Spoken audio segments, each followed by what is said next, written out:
कहानी की शुरुआत होती है चार्ली नाम के एक पुलिस वाले से जो एक रेस्टोरेंट में खाना खा रहा था। जब पैसे देने की बारी आई तो चार्ली को एहसास हुआ कि उसके पास पूरे पैसे नहीं थे। उसके हिचकिचाहट को देखकर वेटरेस बोल पड़ी कि पुलिस वाले फ्री में खाते हैं क्या? लगता है ये बिल मुझे अपनी जेब से भरना पड़ेगा। उसकी ये बात सुनकर चार्ली को बहुत शर्मिंदगी हुई, लेकिन वो ऐसा आदमी बिल्कुल नहीं था जो किसी का फायदा उठाए। वो तो हमेशा खाना खाने के बाद स्टाफ को टिप भी देता था। खैर, तभी अपने वॉलेट में लॉटरी टिकट देखकर उसके दिमाग में एक आइडिया आया। उसने वो टिकट उठाई और वेटर से कहा कि अगर मैं लॉटरी जीत गया तो आधे पैसे तुम्हारे, अगर नहीं भी जीता तो भी कल डबल पैसे भर दूंगा। भले ही वेटरस को उसकी बात पर भरोसा नहीं था, फिर भी उसने हाँ कह दिया। किसी ने भी ये उम्मीद नहीं की थी कि ये मामूली सा लगने वाला लॉटरी टिकट असल में जैकपॉट जीत जाएगा। बार बार कंफर्म करने के बाद चार्ली की बीवी खुशी से चिल्लाने लगी। बाकी सबका हिस्सा कटने के बाद भी उनके हाथ में पूरे $4 मिलियन आने वाले थे। यानी अपने हिसाब से देखें तो लगभग 36 करोड़ रुपए। इतने पैसे उन्हें हमेशा के लिए गरीबी के दलदल से निकालने के लिए बहुत थे। लेकिन चार्ली का मूड बिल्कुल अलग था। उसे अपना सुबह किया हुआ वादा याद आ रहा था और अब डर लग रहा था कि अपनी बीवी को कैसे बताऊं। लेकिन काफी सोचने के बाद उसने सच बताने का फैसला किया। ये सुनते ही उसकी बीवी गुस्से से पागल सी हो गई, क्योंकि वो अपने पति की जिद्दी फितरत को अच्छे से जानती थी। उसे पता था कि चार्ली अपना वादा जरूर निभाएगा। असल में चार्ली को बचपन से ही लोगों की मदद करना पसंद था। इसी वजह से वो बड़ा होकर एक पुलिस वाला बना, ताकि वो शहर के लोगों की मुश्किलों और परेशानियों को सुलझा सके। वो अंधे लोगों को सड़क पार करवाता, प्रेग्नेंट औरतों की मदद करता और तो और अपनी छोटी सी सैलरी से भी गरीब इलाकों में डोनेशन करता। कुल मिलाकर इससे अच्छा और ईमानदार आदमी मिल नहीं सकता। मगर उसकी बीवी का स्वभाव बिल्कुल उल्टा था। वो न सिर्फ बहुत ज्यादा खुदगर्ज थी, बल्कि अपने हेयर सैलून के कस्टमर्स के सामने खुलेआम बोलती फिरती थी कि उसका पति तो बहुत पुराने ख्यालों का है। पता नहीं हरिश्चंद्र कहाँ से आ गया मेरी जिंदगी में। आज से कुछ दिन पहले चार्ली की बीवी ने उसे लॉटरी टिकट खरीदने भेजा था और साफ साफ कहा था कि हमारी शादी की तारीख वाला नंबर ही लेकर आना, जो कि 27 को हुई थी। लेकिन काफी सालों से वो किसी वजह से 26 तारीख को अपनी एनिवर्सरी मना रहे थे, तो बेचारे चार्ली ने गलती से 26 नंबर की टिकट ले ली। इस बात पर उसकी बीवी बहुत ज्यादा नाराज हो गई। इस बारे में उसने और शिकायत करनी थी, लेकिन तभी अचानक टीवी पर विनिंग नंबर्स अनाउंस हो गए। एक पल में ही उसकी बीवी का गुस्सा झटपट गायब हो गया। लेकिन खुशी के कुछ ही मिनट बीते थे कि तभी चार्ली ने सुबह वाला किस्सा सुना दिया। चार्ली की बीवी का मूड रोलर कोस्टर की तरह ऊपर नीचे हो रहा था और उसने एक अनजान लड़की के साथ $2 मिलियन बांटने से साफ इनकार कर दिया। जब उसने चार्ली का मुंह देखा तो उस पर दबाव डालने लगी। उसने बड़े प्यार से बहला फुसला कर चार्ली को झूठ बोलने पर मजबूर किया कि उसने लॉटरी जीती नहीं है। उस पल चार्ली पूरी तरह उलझ गया, लेकिन अभी भी चार्ली समझ नहीं पा रहा था कि क्या करे। फिर अगले दिन रेस्टोरेंट के सामने खड़े होकर भी वो सोचता रहा कि अपने जमीर की बात सुने या अपनी बीवी के जज्बातों को समझे। तब उसके कलीग ने उसकी हिचकिचाहट महसूस की और कहा कि भाई अपने दिल की सुन। पर अभी भी चार्ली असमंजस में था कि क्या करे। इसी उलझन के साथ वो रेस्टोरेंट के अंदर गया। उसके कुछ बोलने से पहले ही वेट्रेस इवॉन ने बोलना शुरू कर दिया। कल मेरी जिंदगी का सबसे बुरा दिन था। सच कहूँ तो तुम्हारी कोई खास बड़ी गलती नहीं थी। ऐसा किसी के साथ भी हो सकता है। मैंने ही अपनी फ्रस्ट्रेशन तुम्हारे ऊपर निकाल दी। असल में इवॉन कॉलेज से ग्रेजुएट होने के बाद एक्टिंग का सपना लेकर न्यूयॉर्क आई थी, लेकिन सालों तक मेहनत करने के बाद भी उसे कुछ खास काम नहीं मिला। ऊपर से कल उसके घटिया पति ने उसकी सारी सेविंग्स चुरा ली। ऊपर से जानबूझकर उसके क्रेडिट कार्ड पर $20,000 का कर्जा भी चढ़ा दिया। इस वजह से वो बिल्कुल कंगाल हो गई थी। फिर मैं कोर्ट गई डाइवोर्स फाइल करने के लिए, लेकिन मेरे पास उतने पैसे भी नहीं थे। जब बाहर निकली तो जोरदार बारिश शुरू हो गई। छाता बीच में ही टूट गया। जब घर लौटी तो पूरी तरह भीग चुकी थी। सिर्फ एक सूखा सा सैंडविच खा के अपना पेट भर पाई। इसके बाद वो दौड़कर काम पर पहुंची, लेकिन लेट होने की वजह से उसके बॉस ने उसकी 2 घंटे की सैलरी काट ली। तो ये कहना गलत नहीं होगा कि इवॉन का कल का दिन उसकी जिंदगी का सबसे बुरा दिन था। आज भी हालात कुछ खास बेहतर नहीं थे। इतनी मुश्किलों के बावजूद इवॉन का ये हंसता हुआ चेहरा देखकर चार्ली कुछ पलों के लिए उलझन में पड़ गया और फिर उसने अपने दिल की आवाज सुनने और इंसानियत निभाने का फैसला किया। कल के लिए माफी मांगते हुए उसने इवॉन को उसके चश्मे के लिए एक चेन दे दी। असल में कल उसने नोटिस किया था कि इवॉन अक्सर अपना चश्मा इधर उधर रख देती है और अब इस चेन की मदद से वो उसे गले में लटका सकती है। चश्मा खोएगा नहीं। ये तोहफा मिलते ही इवॉन खुशी से चमक उठी।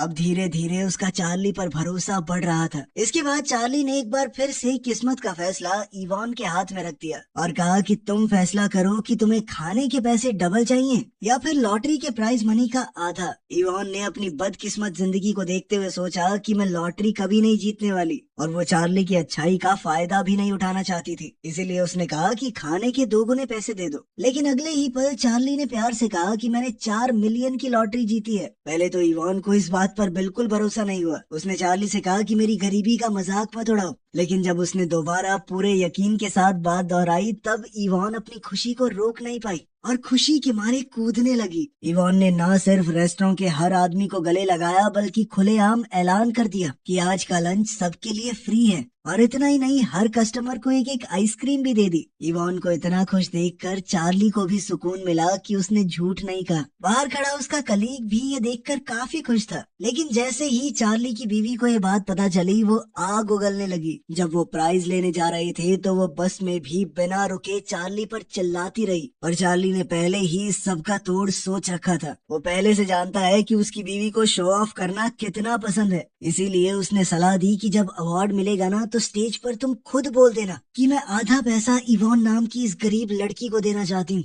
ऐसा करते ही शहर के सभी अखबारों के फ्रंट पेज पे तुम्हारी फोटो छप जाएगी। सोने के दिल वाली औरत, किसी ने आज तक $2 मिलियन जैसा बड़ा इनाम नहीं बांटा। तुम रातों रात स्टार बन जाओगी बेबी, जिसके बाद ब्रांड्स की लाइन लग जाएगी तुम्हारे पीछे। हालांकि उसकी बीवी को रिस्क तो लग रहा था कि 2 मिलियन तो हाथ से जाएंगे ना, लेकिन फिर भी फेम पाने की चाह में वो मान गई। जल्द ही ऑफिशियल अवार्ड सेरेमनी शुरू हो गई और जैसे ही चार्ली, उसकी बीवी और इवान स्टेज पर गए, रिपोर्टर्स ने उन्हें चारों तरफ से घेर लिया। कैमरों के सामने चार्ली की बीवी ने बड़े दिल वाली औरत होने का नाटक करते हुए कहा कि मुझे किसी अनजान के साथ 2 मिलियन बांटने में कोई प्रॉब्लम नहीं है। ये खबर सच में पूरे देश में फैल गई। लेकिन उसकी बीवी का स्टार बनने का सपना कुछ खास पूरा नहीं हुआ, लेकिन फिर भी पैसा तो मिल ही गया ना। उसकी अकड़ अब और ज्यादा बढ़ गई। वो जगह जगह जाकर महंगे कपड़े खरीदती, जबकि चार्ली एक बॉडीगार्ड की तरह उसके पीछे पीछे बैग उठाए घूमता रहता। जबकि इवान बिल्कुल उल्टी थी। पैसा मिलते ही उसने अपने पिछले पति के छोड़े हुए सारे कर्ज चुका दिए और फिर उसने वो रेस्टोरेंट खरीद लिया जहाँ पर वो काम करती थी और अब वो वहाँ की मालकिन और एम्प्लॉय दोनों बन गई थी। उसने चार्ली के नाम से एक टेबल भी रखा जहाँ पर जरूरतमंद गरीब लोग आराम से बैठ के खाना खा सकते हैं। उनसे पैसे भी नहीं लिए जाएंगे। खैर, अगले दिन चार्ली कुछ खरीदने के लिए कन्वीनियंस स्टोर में गया तो उसने देखा कि सारे कस्टमर बिल्कुल जम के खड़े थे। लोग इधर उधर चीजें नहीं ढूंढ रहे, लेकिन उसने चोरों को ये बिल्कुल पता नहीं लगने दिया कि उसे उन पर शक हो गया है। वो चुपचाप स्टोर से बाहर निकला और अपने पार्टनर को कहा कि जल्दी से बैकअप बुलाओ। फिर वो बेसमेंट के रास्ते से घूमकर दोबारा स्टोर में घुस गया। अंदर जाकर उसने सच में 2 चोरों को देखा। हालात को समझते हुए उसने एक कैन उठाया और सीधा उठाकर एक चोर के सर पे दे मारा। जैसे ही वो चक्कर खाकर गिरा, चार्ली तुरंत दूसरे चोर पर झपट पड़ा और उसे जमीन पर गिरा लिया। जल्द ही बैकअप यूनिट पहुंच गई और सभी लोगों को सुरक्षित बचा लिया गया। लेकिन इस सब के दौरान चार्ली के बाएं हाथ पर गोली लग गई। इस चोट की वजह से उसे समय से पहले रिटायर होना पड़ा। लेकिन अपने इस कारनामे से चार्ली बहुत मशहूर हो गया। वो अब शहर का हीरो बन चुका था। उसे मेयर से मेडल भी दिया गया। लेकिन वहाँ भी उसने रिटायर हो चुके जरूरतमंद पुलिस वालों के लिए $10,000 डोनेट करने का वादा किया। ये सुनकर उसकी बीवी का बहुत दिमाग खराब हुआ। उसे पूरा पैसा सिर्फ अपने लिए चाहिए था, किसी और काम के लिए बस जाए ही ना। एक तरफ चार्ली था जो सोचता था कि इतना पैसा है तो अब आराम से जिंदगी बिताएंगे और जिसकी कर सकते हैं उसकी मदद करेंगे, जबकि उसकी बीवी को ऐशो आराम एकदम अमीरों वाली जिंदगी चाहिए थी। वो बहुत खुदगर्ज थी।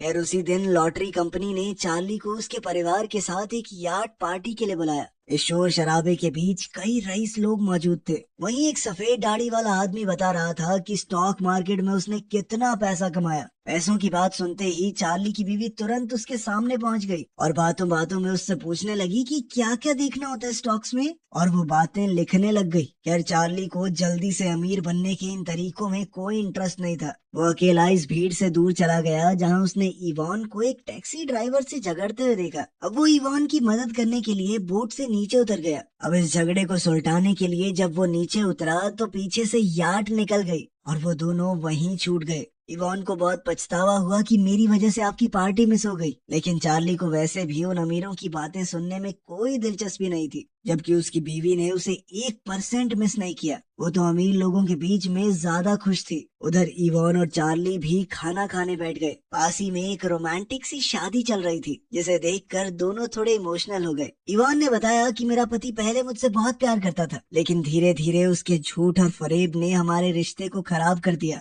ये सुनकर चार्ली ने भी अपनी कहानी बताई। वो और उसकी बीवी स्कूल से एक दूसरे के साथ थे और 18 का होते ही उन्होंने एक दूसरे से शादी कर ली, लेकिन धीरे धीरे उन्हें समझ आया कि दोनों बहुत अलग हैं। लेकिन चार्ली ऐसे ही हार मान के रिश्ता तोड़ने वालों में से नहीं था, इसीलिए वो अपनी पत्नी की हर बात मानकर कोशिश करता कि शायद उनका रिश्ता बिल्कुल पहले जैसा हो जाए। यूं अपने मन की बातें बताकर दोनों एक दूसरे के थोड़े और करीब आ गए। फिर उन्होंने साथ में थोड़ा डांस किया, लेकिन दोनों अपना दायरा अच्छे से समझते थे। लेकिन उसकी बीवी को पूरी ट्रिप में पता ही नहीं चला कि उसका पति इस शिप पर नहीं है। वो जाते जाते भी उस सफेद दाढ़ी वाले बूढ़े की तरफ देखकर मुस्कुरा रही थी। इवान और चार्ली को एक जैसी चीजों में मजा आता था, इसीलिए दोनों धीरे धीरे दोस्तों की तरह समय बिताने लगे। रोलर स्केटिंग करते हुए जब ढलान पर चार्ली फिसला तो इवान उसे देखकर बहुत हंसी। दोनों को ही लोगों में खुशियां बांटना अच्छा लगता था, तो अब दोनों मिलकर काफी सारे लोगों को फ्री राइड्स देने लगे। आने वाले दिनों में भी उन्होंने कई सारे ऐसे काम किए, जैसे पूरे बेसबॉल ग्राउंड को एक दिन के लिए रेंट कर लिया और फिर गरीब बच्चों और उनके रिश्तेदारों को वहाँ खेलने के लिए बुलाया, ताकि ये बच्चे भी स्टेडियम का एक्सपीरियंस लेकर अच्छी यादें बना पाए। लेकिन जैसे ही चार्ली बच्चों को छोड़ने के लिए अपने घर के पास से जा रहा था,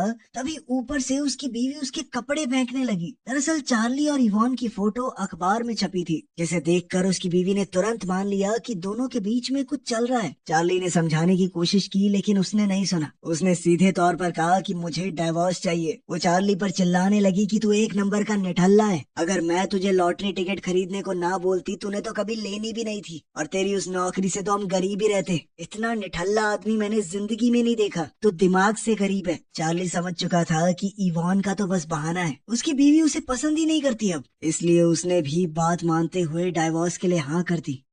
इसी बीच इवॉन का पति उसके घर में घुस के बैठ गया था। जैसे ही उसे पता चला कि इवॉन को $2 मिलियन मिले हैं, तो वो बेशर्मों की तरह पैसे मांगने के लिए वापस आ गया। कहने लगा कि इसमें से $5 लाख मुझे दे दो। अगर इवॉन नहीं मानी तो वो उसके घर में ऐसे ही घुस के बैठा रहेगा, और कानूनी तौर पर भी वो कुछ नहीं कर सकती, क्योंकि डाइवोर्स तो उनका कभी हुआ ही नहीं। क्या कहेगी अपने पति को क्यों निकालना चाहती है घर से? इसलिए मजबूरन इवॉन ने अपना सामान पैक किया और घर छोड़कर निकल गई। अब किस्मत से होटल में चेक इन करते वक्त उसकी मुलाकात चार्ली से हो गई, जो वहीं पर रहने आया था। दोनों के दिलों में पहले से एक दूसरे के लिए जज्बात तो पल ही रहे थे, और अब तो चार्ली की शादी भी टूट चुकी थी, इसलिए दोनों में से किसी ने भी अपने प्यार को छुपाया नहीं। बदकिस्मती से अगले दिन सुबह होटल के बाहर मीडिया ने उन दोनों को घेर लिया। दरअसल कल होटल के स्टाफ ने उन्हें पहचान लिया था, और उनकी साथ रहने की खबर आग की तरह फैल चुकी थी। क्योंकि अभी दोनों का ही ऑफिशियली डिवोर्स नहीं हुआ था, इसलिए उनका रिश्ता लोगों की नजरों में नाजायज बन गया। ये खबर देखकर चार्ली की बीवी के दिमाग में एक नई चाल आई। उसने आम जनता की भावनाओं का इस्तेमाल करके अपनी चाल चलने का प्लान बनाया। डाइवोर्स पेपर साइन करने से पहले उसने कहा कि सारी लॉटरी की रकम मेरे नाम की जाएगी, और सालों के रिश्ते को देखते हुए चार्ली ने बिना किसी हिचकिचाहट के हाँ भी कह दी। लेकिन उसका लालच यहाँ नहीं रुका। उसने कहा कि इवान को जो $2 मिलियन दिए थे वो भी मुझे वापस चाहिए, और मना करने पर कहा कि कोर्ट में घसीटूंगी तुम दोनों को।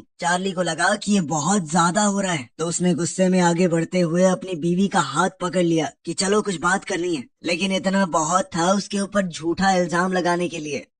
कोर्ट में सुनवाई के दौरान चार्ली के लॉयर ने एक जरूरी पॉइंट उठाया कि लॉटरी के नंबर चार्ली ने खुद चुने थे। शादी की डेट तो 27 की थी। 27 नंबर कोई लॉटरी नहीं जीता, 26 नंबर ने जीती है। लेकिन चार्ली की बीवी इस बारे में पहले से सोच कर आई थी। उसने कहानी बनानी शुरू कर दी कि हाँ, हमारी शादी की तारीख 27 ही है। लेकिन जिस रात चार्ली ने टिकट खरीदा, उससे पहले मुझे अपने मर चुके पापा का सपना आया था। उन्होंने कहा कि बेटा, मैं तो यही चाहता था कि तुम्हारी शादी 26 को हो, लेकिन किसी वजह से हो नहीं पाई। मैं हमेशा अपने पिता की बात मानती हूँ, इसलिए तब से हमारी एनिवर्सरी 26 की है। ये बात सुनने में जितनी अजीब लग रही थी, मीडिया में इसे उतना ही ज्यादा इमोशनल बना दिया गया, जैसे ये तो उस बेचारी औरत को भगवान का इशारा था कि 26 तारीख की खरीदो। और इस सब से धीरे धीरे पब्लिक का झुकाव चार्ली की बीवी की तरफ हो गया। फिर उसके लॉयर ने चार्ली के हमले का मुद्दा उठा दिया। उसने ये भी कहा कि उसने अपनी बीवी पर दबाव डाला था ताकि वो अपनी माशुका इवॉन को 2 मिलियन बांट दे। आम लोगों के बीच इवॉन की इमेज तो एक घर तोड़ने वाली औरत जैसी बन गई। अगर इवॉन और चार्ली ये झूठ बोल देते कि हमारे बीच में तो कुछ है ही नहीं, तो शायद ये केस नहीं हारते। लेकिन इवॉन ने झूठ नहीं बोला। उसने कहा कि मैं सच्चे दिल से चार्ली से प्यार करती हूँ।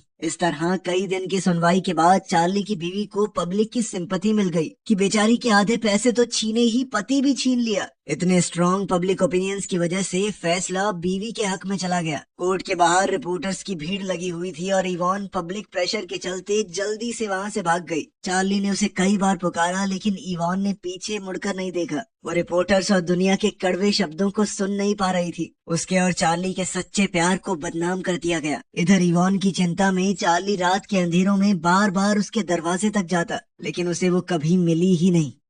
फिर हम देखते हैं कि एक दिन चार्ली सबवे में काफी देर तक बैठे रहने के बाद उदास दिल के साथ वापस लौट रहा था और उसके मन में आया कि उसी रेस्टोरेंट में जाऊं जहां हम पहली बार मिले थे। जैसे ही उसने दरवाजा खोलकर अंदर कदम रखा, उसने इवॉन को चांद की रोशनी में आराम से बैठे देखा। कई दिनों से उसे ना देख पाने के कारण चार्ली बहुत उदास था, जबकि इवॉन को मीडिया की बातों से बहुत दुख हुआ था। अब उसे लगने लगा था कि अगर वो चार्ली की जिंदगी में नहीं आती तो वो अपनी बीवी और $4 मिलियन के साथ खुश रहता। लेकिन चार्ली ने कहा, वो 4 मिलियन मैं तुम्हारे लिए एक सांस में फेंक दूं, कोई पछतावा नहीं है मुझे उन पैसों का। इवॉन को जिंदगी में कभी किसी ने इतना गहरा प्यार नहीं किया था और ना ही कभी किसी ने उसे इतनी मजबूती से चुना। अब चार्ली के सच्चे जज्बात जानने के बाद वो भी अपने आप को रोक नहीं पाई। दोनों ने तय कर लिया कि वो इस शहर को ही छोड़ देंगे, किसी अनजान जगह पर जाकर एक नई जिंदगी की शुरुआत करेंगे। तभी अचानक दरवाजे पर दस्तक हुई और उनका ख्यालों का सिलसिला टूट गया। वहाँ एक बेघर आदमी खड़ा था जो पहले की तरह गरम खाना मांग रहा था। चार्ली और इवॉन ने बिना सोचे उसे अंदर बुला लिया और उसे खाना देने के बाद दोनों एक दूसरे के गले लग गए। उस बेघर आदमी ने मौका देखकर अपना छोटा सा कैमरा निकाला और इस प्यारे से पल की तस्वीर ले ली। असल में वो कोई भिखारी नहीं था, बल्कि एक बहुत ही मशहूर रिपोर्टर था जो इसी तरह गरीब लोगों का भेष बनाकर सच्ची और दिलों को छू देने वाली कहानियां ढूंढता। अब उसने नया आर्टिकल लिखा कि ये दोनों कितने अच्छे इंसान हैं। वो काफी समय से इस केस पर नजर रखे हुए था। कई बार जब वो भूखा था तो उसे खाना खिलाया इन लोगों ने, और अब पूरा पैसा जाने के बाद भी उन लोगों के प्यार में 1% का फर्क नहीं आया। कोर्ट के फैसले को तो बदला नहीं जा सकता, लेकिन उस रिपोर्टर की ईमानदार रिपोर्ट से चार्ली और इवॉन की असली तस्वीर लोगों के सामने आ गई। और जैसे जैसे ये कहानी शहर के कोने कोने में फैली, उनका प्यार हर इंसान के दिल को छू गया। लेकिन चार्ली और इवॉन इस सबसे बिल्कुल अनजान थे। जब वो इस शहर को अलविदा कहने से पहले एक आखिरी बार इस रेस्टोरेंट में गए तो उन्होंने देखा कि पूरा रेस्टोरेंट चिट्ठियों से भरा हुआ था और हर चिट्ठी में उनके लिए थोड़े से पैसे थे, क्योंकि रिपोर्टर ने अपील की थी कि इन प्यारे लोगों को दिखाओ कि ये शहर है उनके लायक। अगर ये यहाँ से चले गए तो इंसानियत हार जाएगी। अगले 3 दिन तक चिट्ठियां आती रही और जब हिसाब किया गया तो टोटल रकम निकली $6 लाख, यानी लगभग 5.5 करोड़ रुपए। इस पैसे से इवॉन ने वो रेस्टोरेंट फिर से वापस खरीद लिया और चार्ली पुलिस स्टेशन में अपने काम पर लौट आया। उधर उसकी बीवी ने यार्ड पर मिले उस सफेद दाढ़ी वाले आदमी से शादी कर ली, लेकिन वो असल में एक ठग था जो कुछ ही समय बाद उसके सारे पैसे लेकर गायब हो गया और उसने भी दोबारा से सैलून में अपनी नौकरी ले ली। आखिरकार शहर के बीचों बीच एक बहुत ही खूबसूरत शादी हुई। एक हॉट एयर बैलून आसमान में उड़ान भरता हुआ दिखा। वहाँ चार्ली और इवॉन हाथ में हाथ डाले खड़े थे। वो सभी चिट्ठियां जो उन्हें भेजी गई थी नीचे फूलों की पंखुड़ियों की तरह लटक रही थी। तो आपके हिसाब से क्या इवॉन और चार्ली का प्यार सही था? कमेंट्स में जरूर बताना। मिलते हैं अगली वीडियो में।